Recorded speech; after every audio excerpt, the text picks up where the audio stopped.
అసలు ఏమైంది అనేది నెక్స్ట్ వీడియో చెప్తాను కదా. ఆ టైం వచ్చేసింది చూడండి. ఇప్పుడు ట్రై చేద్దాం ఒక్కొక్క వైర్ని పట్టుకుని.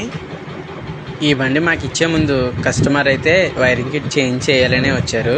నేనే పట్టి లేదండి ఎక్కడ కంప్లైంట్ ఉందో చూసి నేను రెక్టిఫై చేసి మీకు కంప్లీట్ చేసి ఇస్తానని చెప్పాను. సో ఆ మాట అయితే మనం నిలబెట్టుకోవాలి, అదే మనసులో ఉంది ఇప్పుడు.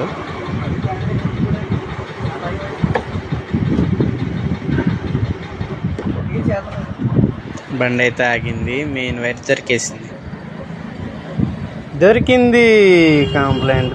ఈ రెడ్ కలర్ వైర్ లాక్ కిట్కి మెయిన్ వైర్ అనమాట. దీని నుంచే పవర్ అనేది వైరింగ్ కిట్లోకి వెళ్తుంది. సో అది మనం నీట్గా కనెక్షన్స్ అనేవి ఇచ్చుకోవాలి. ఇలా నీట్గా ఓపెన్ చేసుకుని వైరింగ్ కిట్ కట్ చేసుకొని నీట్గా వైర్లు జాయింట్ చేసుకోవాలి.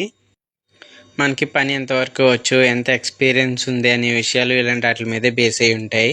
కాబట్టి నీట్గా మనం టేప్ వేసుకోవాలి, చాలా జాగ్రత్తగా వేసుకోవాలి. సో ఫైనల్గా అయితే వర్క్ ఫినిష్ అయిపోయింది. మీకు ఇలాంటి వైరింగ్ కిట్లు కంప్లైంట్ ఉంటే నన్ను కాంటాక్ట్ అవ్వండి.